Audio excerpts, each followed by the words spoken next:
The gavel slams down like thunder, resonating off the wooden walls of the courthouse. In that one instant, time stands still. The air is charged, heavy with expectation, and everyone turns to the bench, where the judge's words hold the power of 1,000 unspoken secrets. The decision is made, and it's shocking. A $1.1 million award that sends shockwaves resonating throughout the courtroom and far beyond it. This isn't merely an issue of figures on paper, this is an issue of betrayal, loyalty, and the shattered infrastructure of a family once able to sell millions on the concept of unity. The gallery gasps, pens scratch on reporters' notepads, cameras crackle like firecrackers, and whispers build into an unstoppable hum. For a family whose lives were played out in the public eye, this decision isn't about lost money. It's a public pronouncement that secrets once sneered in the dark are now carved in the records of law. You can smell the betrayal hanging in the air, like the scent of smoke from a fire that continues burning out of sight. And yet, in the midst of the chaos, Christine remains oddly serene. Her face doesn't contort with shock or break down under the burden of vindication. Rather, there is something unreadable in her eyes. A flash of control, as if she's been holding her breath for this exact instant.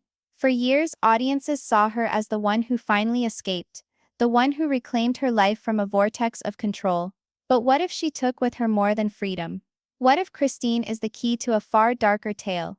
A secret that would turn this whole saga from civil trial to criminal prosecution, because the rumors are no longer rumors. In hushed corners of the courthouse, in leaked texts, and behind the lips of confidants too afraid to speak on the record, one word is repeated again and again. Christine's tapes. Recordings she made quietly, patiently, on purpose. Nights when voices were raised, when accounts were talked about, when promises were broken. Discussions that, if accurate, could reveal not only financial tampering but motive, the very feature that makes a civil settlement a crime. And here is the reality no one wants to believe. A $1.1 million settlement may well be the starting point, not the culmination. Consider that for a moment. This is not just about a courtroom and a check that's written to put an end to something. This could be the match that ignites a chain of events. One that pulls all the secrets, all the betrayals, all the ledgers kept in secret into the blinding light of criminal prosecution. Christine's silence today isn't defeat, it's power.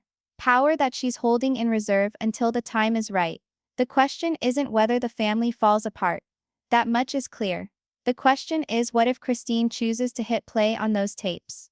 What if the world doesn't just hear accusations, but voices, admissions, confessions in their own words? Will the basis of trust utterly shatter? Or will the family come together in ways no one anticipates? One thing is sure, this is not the end of the story with the judge's gavel. In a way, this is only the start. And if you want to see every twist, every surprise, and every moment that might break this family apart forever, be part of this ride with us here at Sister Wife Daily Scoop. Subscribe now, and let me know in the comments. Do you think Christine will ever make those tapes public? The courtroom doesn't drain immediately. Folks remain seated, shocked by what they've just seen. $1 million award isn't a number to be scribbled out with ink. It's the type of number that makes scars. The judge collects his papers. The bailiff barks out a command for order. But the wave of gasps and whispers will not subside. Eyes flash from one member of the family to the other, scanning their faces for expressions of triumph, defeat, or perhaps even guilt. Christine does not stir. She sits as rigidly as stone, hands arranged in neat folds in her lap. If she is triumphing, she does not reveal it. If she is angry, it remains hidden behind her placid face. There is a quality of eerie peace surrounding her, as though she has already decided and no gavel would be able to alter it. Robyn, on the other hand, blubs her eyes vigorously with a tissue, shaking her head as if this is some kind of personal affront, as if the whole courtroom had somehow conspired against her. Janelle slumps forward in her chair, face set, lips clenched, not relief, not happiness, but affirmation of what she has long suspected. Mary is lost, torn between loyalties, her eyes falling to the floor, as if answers would be inscribed in the seams of the tile. The patriarch shifts uncomfortably, avoiding anyone's gaze. His jaw tightens, his knuckles white around the rim of the defense table.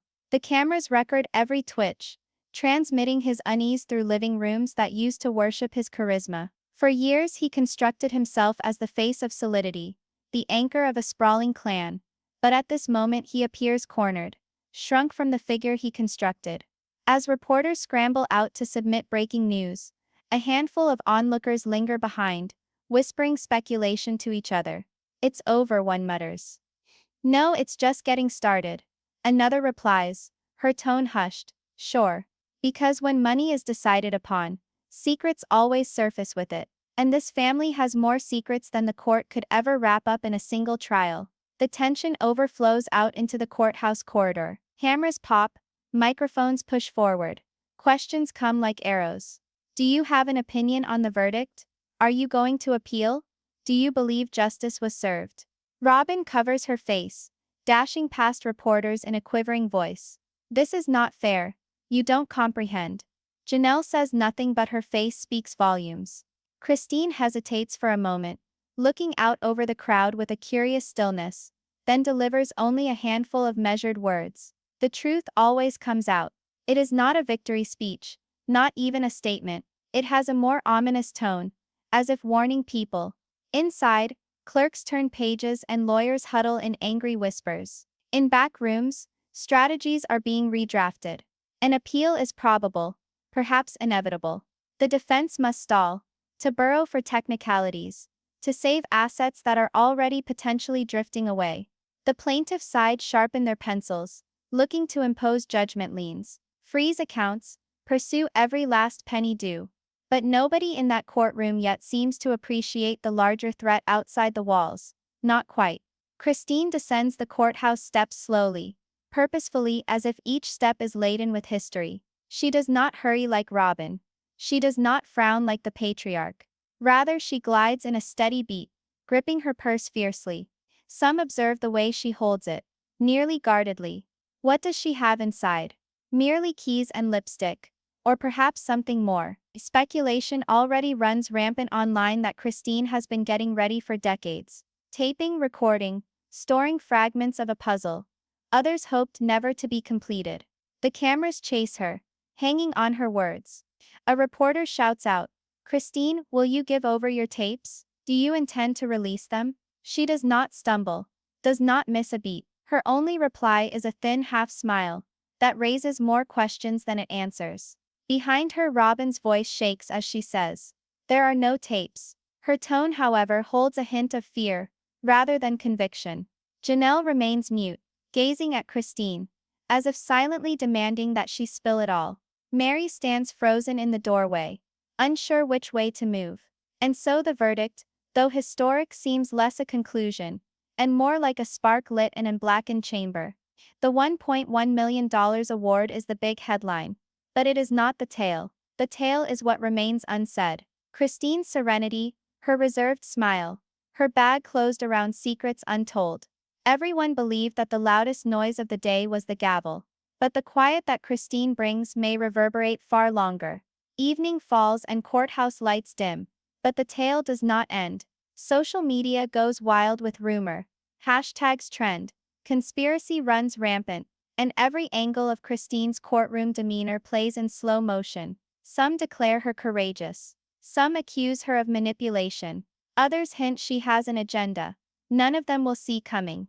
And in the privacy of her car, far from the throngs and photographers, Christine slowly exhales. Held in her passenger seat is a leather folder that protrudes from beneath a blanket, one she forces back beneath. She knows the folder itself could tip the balance of justice again. Perhaps even attract criminal investigators. But for the time being, she drives away into the dusk, leaving a courthouse abuzz with questions that no one yet has the fortitude to ask. The evening following the verdict, the world of the Brown family feels quieter on the outside but heavier behind doors. The courthouse echoes fade, the headlines continue to spread, and in their Flagstaff homes, the tension is thick enough to choke on. Christine sits in her dining room, phone ringing with notes of congratulations and support from friends and fans. She does not return most of them. Her thoughts are elsewhere, not on the $1 million verdict already secured, but on evidence yet to be released. In her house somewhere are hours of tape, still moments recorded when everyone believed that the truth would never escape their living room walls. To everyone else, Christine's serene smile appeared to be composure. But those who know her best recognize it was the self-assurance of one still holding cards she hasn't yet played. On the other side of town, the atmosphere couldn't be more contrasted. Robyn prowls the floor, voice growing louder with every frantic phone call. This isn't right.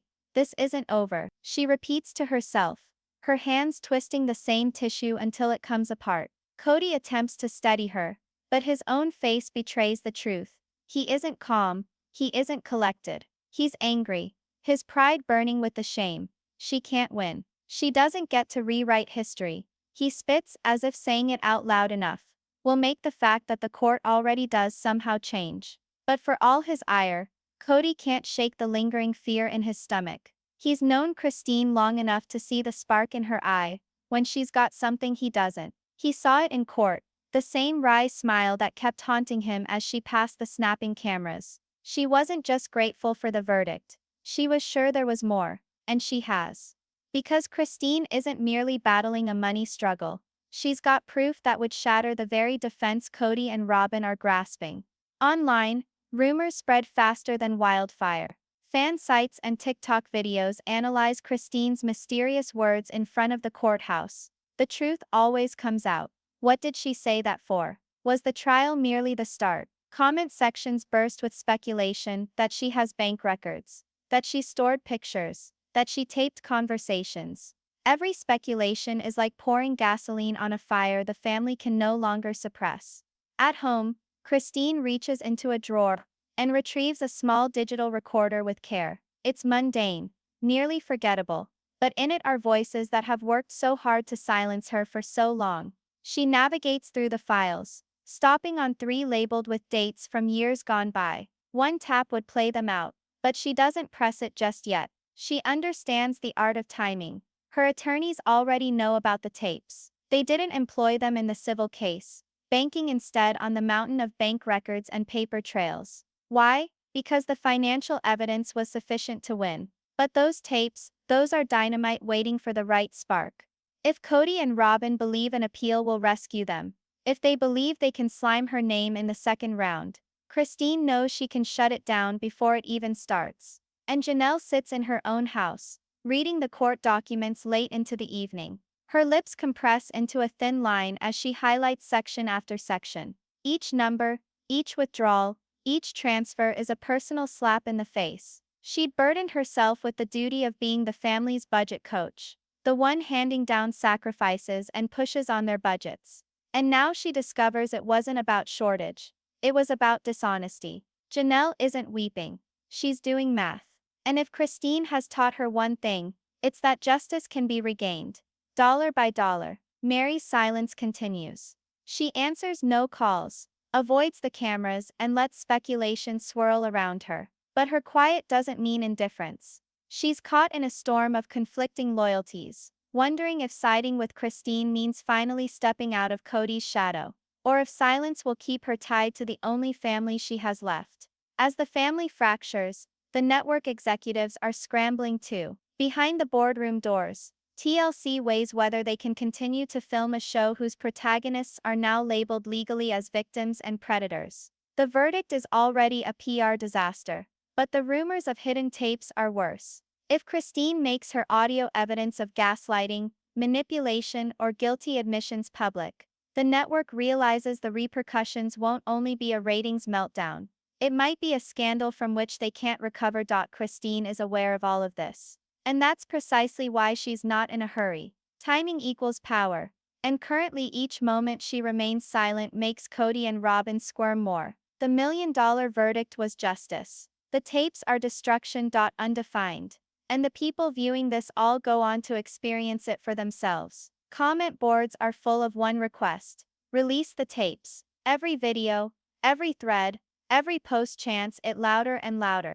Christine's silence is giving life to a storm, and that storm is now bigger than any courtroom can hold. So the family braces, the network trembles, and the fans demand answers. But Christine holds the recorder close. knowing one choice could decide the future of them all. And to all our followers, if you're interested in every new revelation, be sure you're subscribed to Sister Wife Daily Scoop and tap the bell. The next surprise can fall at any second, and you would not want to miss being here when it happens. Leave your speculations in the comments. Do you believe Christine will play her ultimate card, or she's holding on to it for something much greater? The whisper about Christine's tapes spreads faster than anyone in the family can contain. Now it's not just cyber gossip. It's reporters phoning, podcasters theorizing, and even late-night television making snide jokes about Brown family vault confession tapes. The more Kody protests, the more they amplify. Within their Flagstaff house, Kody's anger bubbles over into fury. His voice echoes through the halls, keen enough that even the children scurry to their bedrooms. She's bluffing, he affirms, striding the living room with hands that wave as if mere movement can persuade Robyn he's correct. But Robyn doesn't appear convinced. Her complexion is washed out, her eyes flicking to the door, as if Christine herself might appear carrying evidence. What if she isn't bluffing? She speaks softly. Suppose she actually does have our voices, our words. The idea gnaws at Kody in ways he can't get out of. For years he bragged about control. Family head, last say. But if Christine had been taping him, even when he was angry, even when money and allegiance were at stake, then all the things he constructed could come crashing down. And Christine recognized precisely when to press record. Not in peaceful conversations when all made sense, but in angry moments when emotions overflowed and words had more bite than sincerity. Nights when money decisions escalated into yelling sessions, when charges of favoritism tore through the air, when funds disappeared from shared accounts only to reappear in mysterious circumstances that no one could explain. If even one of them verifies what the records already imply, Kody's empire isn't damaged, it's ruined. Janelle, on the other hand, can't stop dwelling on those tapes either. She recalls every tense discussion regarding budgets, every mysterious withdrawal, every instance when she was brushed off as nagging. If Christine were able to catch just one of those moments on video, then her gut feelings, the ones she questioned for years, would at last be confirmed before the world. The prospect fills her with equal parts relief and anger. Relief that she wasn't nuts. Fury that it took Christine's courage, not her own, to prove it. For Mary, the tapes are a nightmare in another way. She's lived with guilt for years. Her relationship with Kody in tatters compared to how it used to be. If her own voice does show up on those recordings, begging, cajoling, or worse, facilitating, then the world will not only behold Kody's shortcomings, they'll witness hers too. And Mary knows that everyone in the public eye is ruthlessly judged. On the table of Christine, the heaviness of what she carries weighs silently on her. The recorder is small, mundane, yet capable of breaking lives apart. She plays a few seconds of one clip, Kody's voice, brassy and lifted, discussing keeping things quiet and nobody needs to know where every dollar goes. Her stomach clamps tight as she listens again, not because it was a surprise to her, but because it makes her remember the years she spent living in that storm. She stops the tape, looking at the machine, questioning whether she is ready to share with the world what she already knows. It's not an easy choice. She's aware once the tapes are out, it's irreversible. The tale transforms from civil to criminal court, from judgment to indictment, from family soap to legal crisis. And with that transformation comes repercussions, not only for Kody and Robyn, but for all the people around them. The children, the ex-wives, even the network that had made their lives into TV. But Christine also remembers one other thing.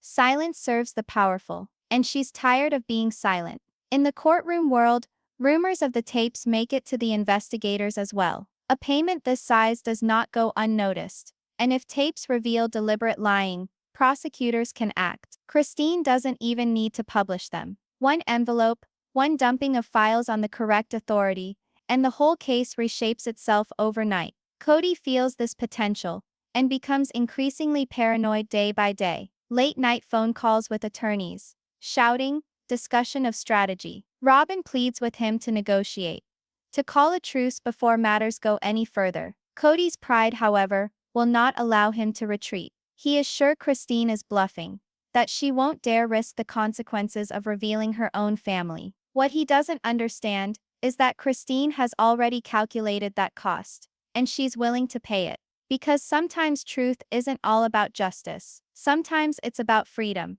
breaking the final thread that still holds you to the very people who shattered you. And as Christine cradles the recorder in her palm, one thing crosses her mind. The tale isn't complete until she says so. The house is still when Christine finally presses play. The small recorder comes to life, and for the first time in years, those repressed words flow into the air once more. She sits at her table, fingers shaking a little, as Kody's voice fills the room. Don't tell everybody everything. His voice rumbles through the tinny speaker. If we start sharing every nickel, then what am I running this family for? They just have to trust me and shut up sometimes. The sound of her own breathing stops in her throat. She recalls that night, the anger on his face, the way Robyn sat next to him nodding, adding quietly, "It's best they don't ask questions." Christine swallowed her wrath back then. But now, listening to it being replayed, she knows what it is. Evidence. She fast forwards through another file. This one is nastier. Janelle's voice is raised, uncertain, insistent on why money continues to vanish from shared accounts. Kody's reply is quick, acidic. "You think I owe you an explanation? Do you think you'd even have a house if it wasn't for me knowing what I was doing? Stop playing like you're entitled." Robyn's voice interrupts, softer but unambiguous. "We have to keep those papers out of anyone else's hands. They'll spin it all." Christine presses stop, her fingers gripping the recorder tightly. She is well aware of the gravity of what she heard. Not merely arrogance, not merely favoritism. It's intent. Intent to conceal, to manipulate, to silence. The exact thing investigators seek when determining whether a case straddles the line from civil to criminal. And if those tapes ever reach the wrong, or the right, hands, Kody and Robyn won't just face public shame, they could face charges. The recordings don't stop there. Another file. Christine braces herself. The sound of chairs scraping, voices layered over one another. Mary's voice emerges, cracked and pleading. "This isn't fair, Kody. We all gave up things. We all sacrificed so much. And now it seems like it's only about Robyn." Kody's response is stone cold. "You knew the rules when you signed up. Don't make this one about fairness. It's about survival. And survival is about putting resources where they count." There is a silence, heavy and long, until Robyn whispers, "We can't let them split us up. We keep to the story. Always." Christine shuts the recorder off again. Her chest tight, she doesn't want to hear more. Not yet. The memories sting, reopening wounds she thought she'd already healed. But she also knows those wounds aren't just hers. They belong to Janelle, to Mary, even to the children who grew up watching these dynamics unfold. Outside in the broader world, rumors about what really is on the tapes begin circulating. A blogger alleges to have inside information that Kody rejected as concerns about secret assets. A YouTube video surmises Robyn pushed him to pass money through accounts she alone had access to. Nobody has any idea, but the pieces fit too well to discount. Janelle, restless as ever, phones Christine late one night. "You really do have them," she whispers, hardly daring to hear the response. Christine doesn't dally. "Yes." The weighty silence on the other end is a relief, broken by Janelle's trembling voice. "Then all that we felt, all that they made us question. It's true." That confirmation doesn't eradicate the betrayal, but it hardens Janelle's determination. Meanwhile, Robyn becomes increasingly hysterical. She lies awake nights searching the web, holding her phone as each rumor slices across her like a knife, directed specifically at her. She won't let up. Robyn begs of Kody. "She'll destroy us." But still holding on to pride, Kody retorts sharply. "She doesn't have the balls. She won't incinerate the entire family. She needs us more than she realizes." His voice cracks though, revealing the anxiety eating away at him. Christine knows he's mistaken. She doesn't require him. She doesn't require any of them. What she requires is closure. Perhaps justice. The issue she grapples with is whether releasing the tapes constitutes justice or vengeance. But the decision might shortly be removed from her. A letter is sent to Christine's house, posted from the county attorney's office. They wish to speak further about what possible evidence has not been heard in the civil trial. The walls are closing in. No longer is it just Christine who determines whether the tapes get out. The law itself is grasping for them. The instant Christine hits play before investigators, this family drama blows up into something nobody can contain. She glares at the recorder once more. The small machine now more ponderous than any gavel. A single choice, and she can pull every hidden secret out into the light, and there will be no turning back. That's session 4, approximately 800 words. The suspenseful and emotional core, where we finally hear bits of the tapes for the first time, moving the drama from suspicion to inescapable danger. The letter from the county attorney's office gathers dust on Christine's countertop like a loaded gun. She reads it once, then twice, then a third time. They want to meet. They want to discuss potentially relevant audio materials. It's phrased nicely, but Christine recognizes what it means. Someone informed them about the tapes. The walls are closing in, not only on Kody and Robyn, but on her too. Deep in her heart, Christine never intended all of this to escalate to the point of becoming criminal. She wanted justice, sure, but above all, she wanted freedom. The settlement was closure in itself, assurance that her voice counted. But holding that letter in her hands, she finds that freedom is not free.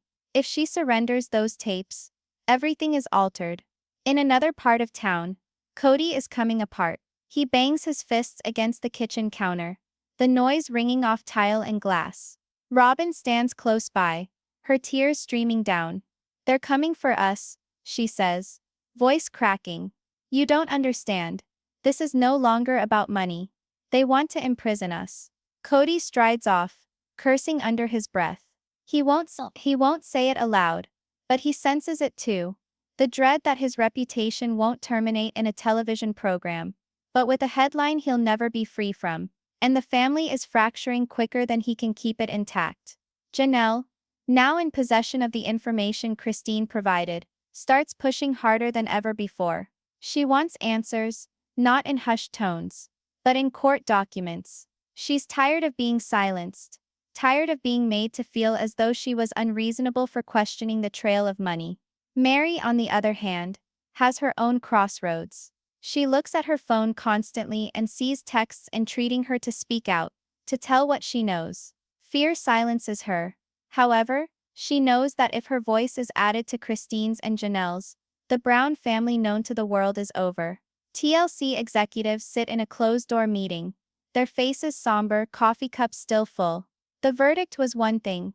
Viewers adore scandal. But charges? Secret recordings that might incriminate stars. They've worked years to build into household names. That's a disaster. One executive leans forward, his voice reduced to a low growl. If Christine goes public, this isn't a show anymore. It's evidence. The room goes silent, the burden of truth greater than ratings. At the same time, web chatter reaches a fever pitch. Twitter goes wild with hashtags. #release the tapes. #Brown family secrets. #justice. For Christine. All the whispers Christine kept under wraps are now bellowed by millions of strangers clamoring for explanations. Viewers who previously cheered the family's togetherness now analyze every glance, every silence, every throwaway line from early episodes, believing the hints were there all along. Christine, observing it all from afar, is caught between fear and determination. She knows the investigators will pursue no matter what she does.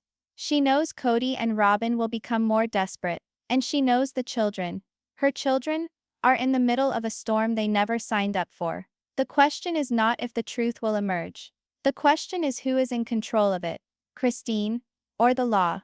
Kody becomes increasingly paranoid. He makes panicked phone calls late at night, not only to attorneys, but to old colleagues. He threatens them, pleads with them, warns them, anything to prevent Christine from hitting play.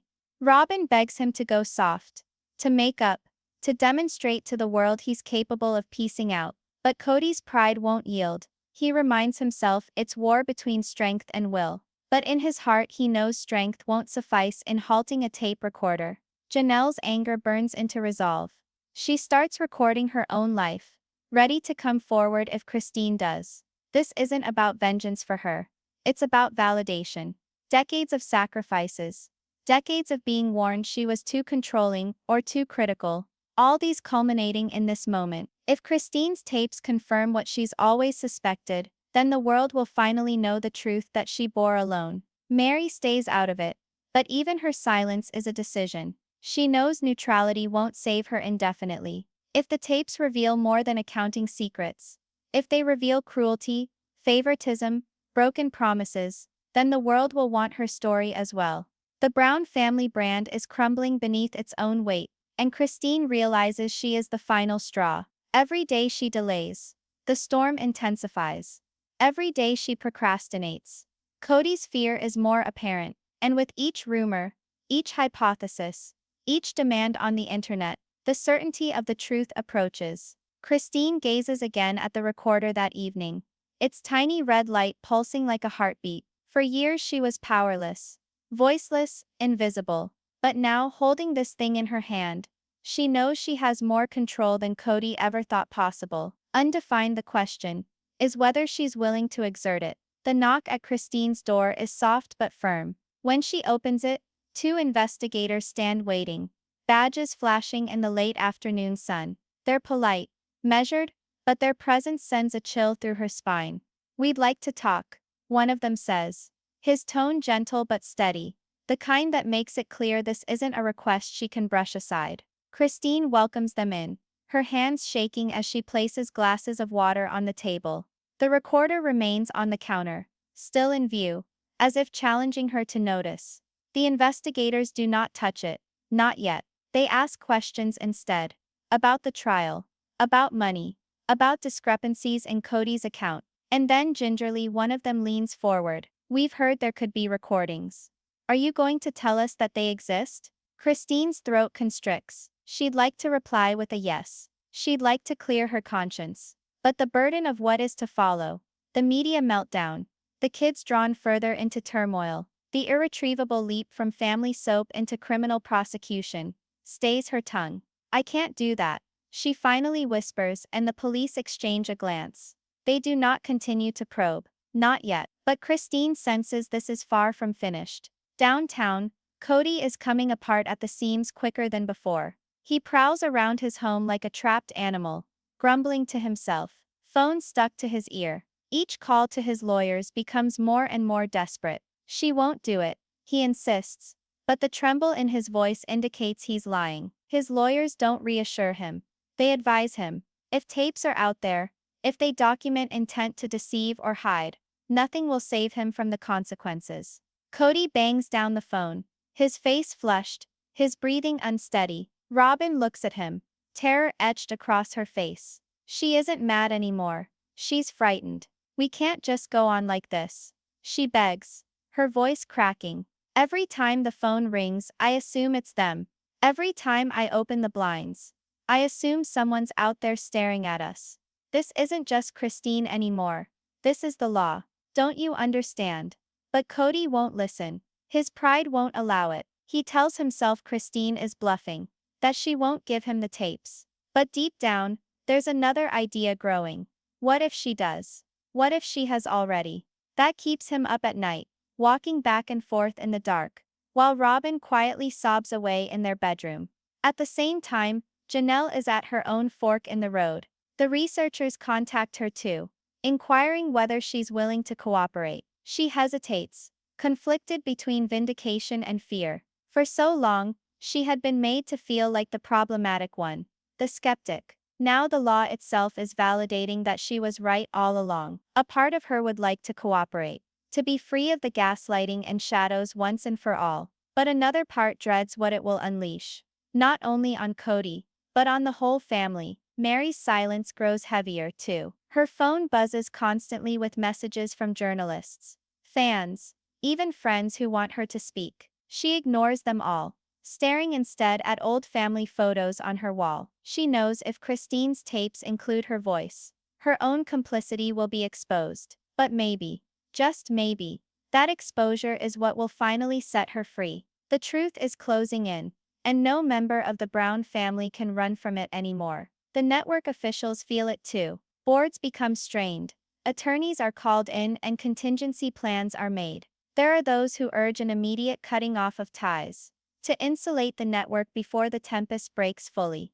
Others say the scandal can spell record-breaking ratings, a spectacle that viewers can't turn away from. But as they argue, all know one thing: if Christine turns over those tapes, it won't be entertainment anymore. It will be evidence. In her kitchen now, Christine sits alone with the recorder. The questions from the investigators ring in her head. She knows they'll return. She knows silence won't last. And she knows Kody is only getting more and more desperate by the day. She thinks of her children, of their future, of the years she spent swallowing her own voice to maintain the peace. Then she looks at the blinking light on the recorder, steady and red, as though reminding her of the power she holds. Kody, on the other hand, is hitting the breaking point. Desperate, he is not only calling lawyers but old relatives as well, trying to rally allies. He is spinning tales, painting Christine as vengeful, unstable, and bent on blood. But every time, his words ring less true. Even those who formerly stood up for him are beginning to waver, catching the wind of change. Kody senses the ground giving way beneath his feet, and it frightens him more than he'll ever confess. The storm isn't coming anymore. It's arrived. And all that's left is whether or not Christine will let it out, or if the law gets to decide.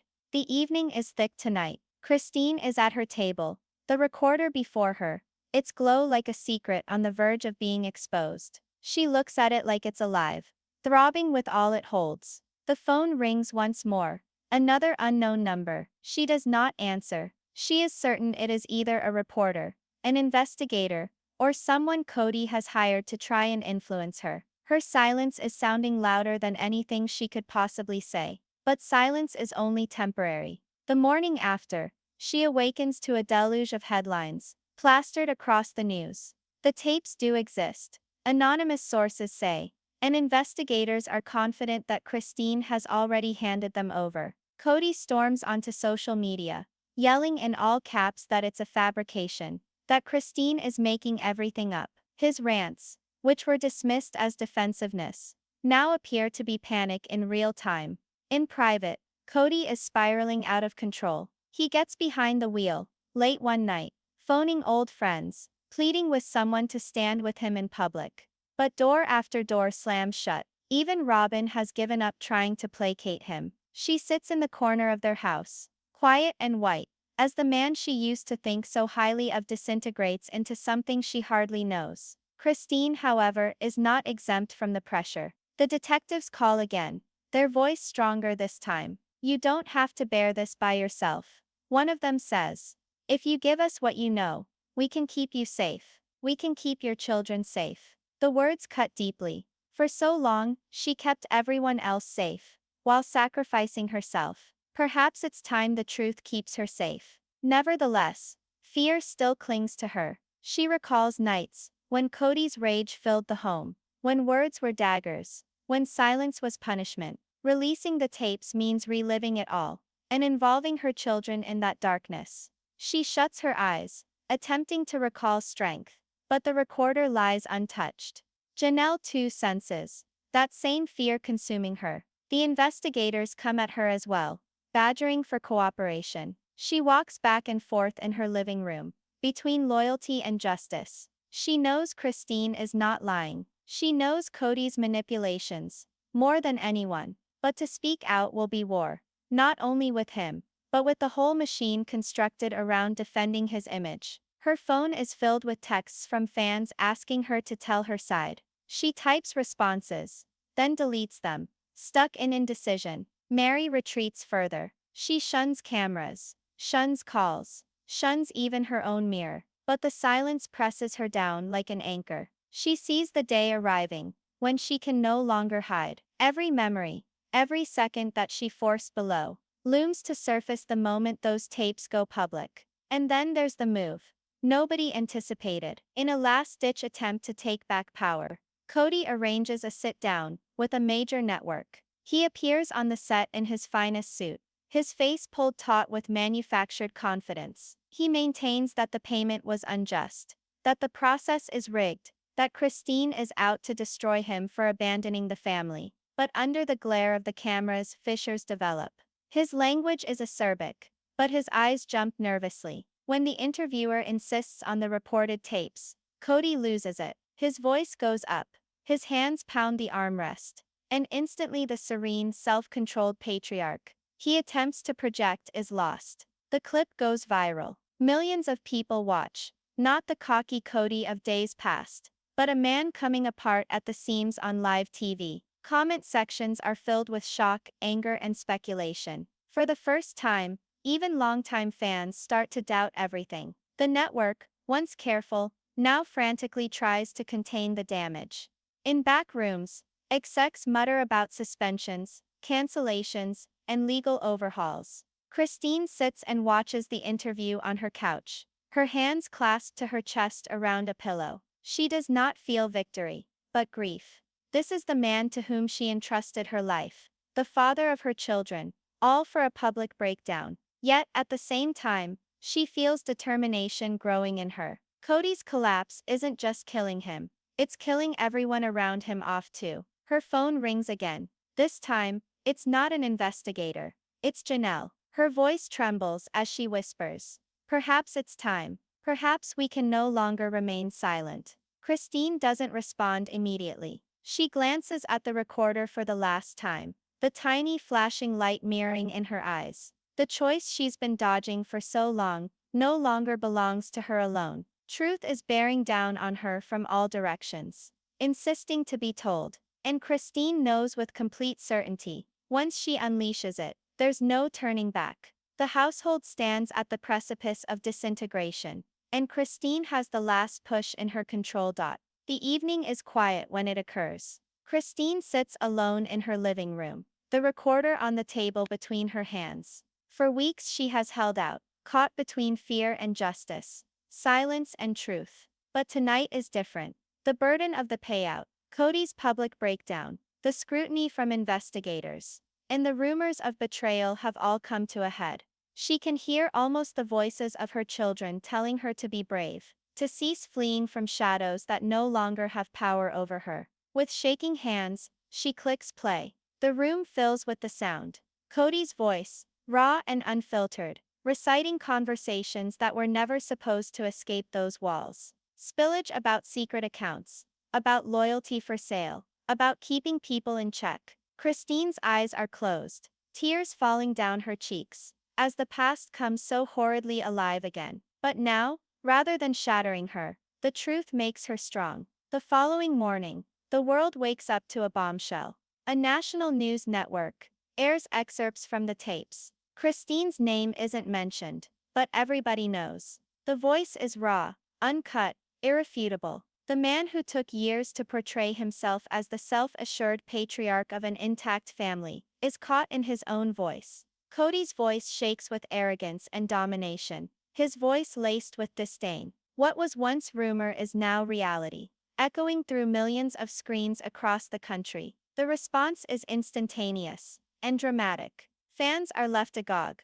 critics validated, and legal commentators do not hesitate to speculate. Civil settlements are one thing, but these tapes indicate intent. Intent to deceive, intent to manipulate, intent that might pass into illegal fraud. The courtroom drama that appeared finished with the judge's gavel now reads like an opening act to a much more sinister one. Kody, caught off guard and enraged, strikes out once more. He refers to the tapes as faked, accuses Christine of being seeking revenge. But the more he speaks, the less believable he sounds. His urgency seeps through each sentence. Robyn sits next to him in silence during a live stream, her eyes empty, her complexion ashen. Even she is unable to summon her usual defenses as the evidence weighs in. Janelle, sitting in her own home, experiences a peculiar combination of dread and relief. The truth is at last revealed.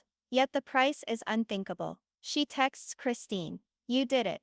I don't know what happens now, but you did it." Mary, quiet for so long, finally acts on her own. In a gentle social media post, she simply types, "The truth has a way of surfacing. Maybe it's time for all of us to stop pretending."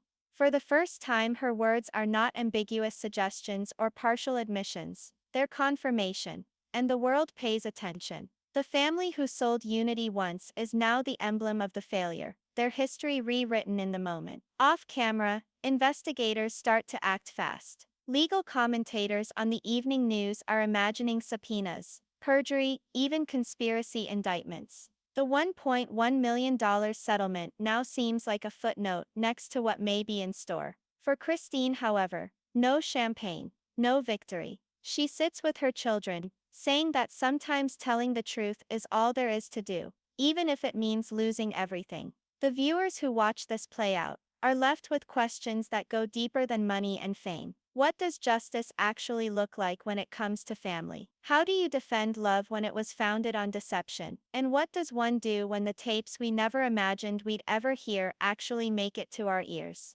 Now that the dust is settling, a certain reality is impossible to escape. The saga is far from over. The gavel has fallen, the damages have been ordered, but the tapes have opened a door that cannot be shut. It will end in criminal court, public humiliation, or something even more surprising. But the Brown family saga has moved to a chapter darker and more unpredictable than before. And now, the question is yours. Was Christine justified in making those tapes public? Should she have kept quiet, or did the truth need to be heard at all costs? Let your opinions be heard in the comments below. Your voice counts in this discussion. And if you prefer to remain with us through all the explosive twists, all the secrets yet to be revealed, and all the courtroom surprises yet to come, subscribe now to Sister Wife Daily Scoop, for this is just the start.